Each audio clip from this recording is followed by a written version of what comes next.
Hello, I hope you're all doing really well. It's been a while.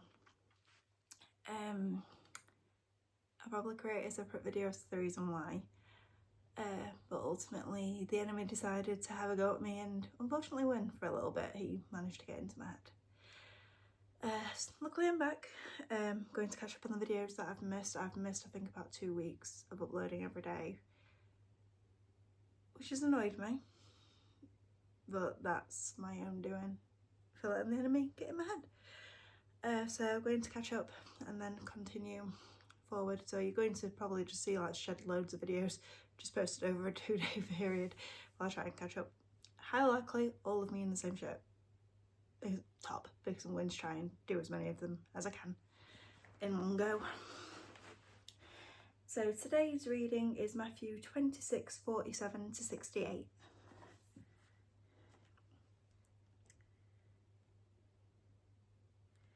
Jesus arrested. While he was still speaking, Judas, one of the 12, arrived.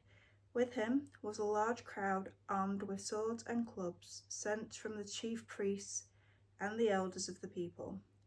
Now, the betrayer had arranged a signal with them. "The one I kiss is the man. Arrest him." Going at once to Jesus. Sorry, God. Judas said, "Greetings, Rabbi," and kissed him. Jesus replied, "Do what you came for, friend." Then the men stepped forward, seized Jesus, and arrested him. With that, one of Jesus' companions reached for his sword, drew it out, and struck the servant of the high priest, cutting his ear off. "Put your sword back in its place," Jesus said to him, "for all who draw the sword will die by the sword. Do you think I cannot call on my Father, and he will at once put at my disposal more than 12 legions of angels? But how, then, would the scriptures be fulfilled that say it must happen in this way?" In that hour, Jesus said to the crowd, "Am I leading a rebellion that you have come out with swords and clubs to capture me?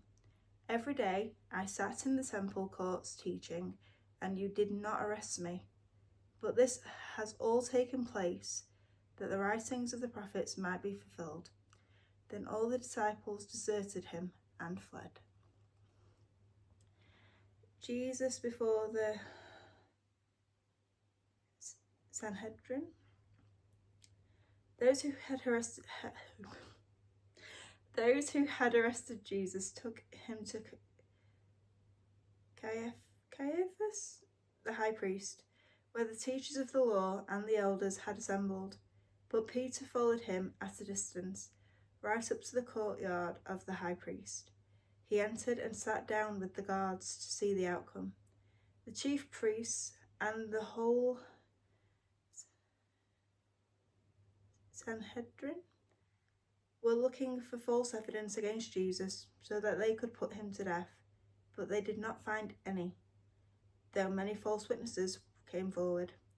Finally 2 came forward and declared, "This fellow said, 'I am able to destroy the temple of God and rebuild it in 3 days.'" Then the high priest stood up and said to Jesus, "Are you not going to answer?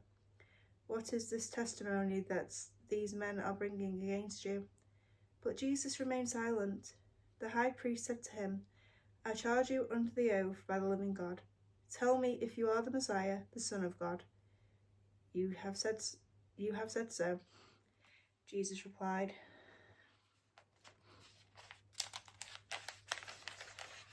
"But I say to all of you, from now on, you will see the Son of Man sitting at the right hand of the Mighty One and coming on the clouds of heaven." Then the high priest tore his clothes and said, "He has spoken blasphemy. Why do we need any more witnesses? Look now, have you heard the blasphemy? What do you think?" "He is worthy of death," they answered. Then they spat in his face and struck him with their fists. Others slapped him and said, "Prophesy to us, Messiah, who hit you?" And today's psalm reading is Psalm 38. Lord, do not rebuke me in your anger, or discipline me in your wrath. Your arrows have pierced me, and your hands have come down on me. Because of your wrath, there is no health in my body. There is no soundness in my bones because of my sin. My guilt has overwhelmed me like a burden too heavy to bear. My wounds fester and are loathsome because of my sinful folly. I am bowed down and brought very low. All day long I go about mourning. My back is filled with searing pain. There is no health in my body. I am feeble and utterly crushed. I groan in anguish of heart. All my longing lies open before you, Lord. My sight is not hidden from you. My sighing is not hidden from you. My heart pounds, my strength fails me. Even the light has gone from my eyes. My friends and companions avoid me because of my wounds. My neighbours stay far away. Those who want to kill me set their traps. Those who would harm me talk of my ruin. All day long they scheme and lie. I am like the deaf who cannot hear, like the mute who cannot speak. I have become like one who does not hear, whose mouth cannot offer no reply. Lord, I wait for you. You will answer, Lord my God. For I said, do not let them gloat or exalt themselves over me when my feet slip. For I am about to fall, and my pain is ever with me. I confess my iniquity. I am troubled by my sin. Many have become my enemies without cause. Those who hate me without reason are numerous. Those who repay my good with evil lodge accusations against me. Though I seek only to do what is good, Lord, do not forsake me. Do not be far from me, my God. Come quickly to help me, my Lord and my Saviour. I hope you all have a wonderful night's sleep, and may the Lord bless you and keep you safe.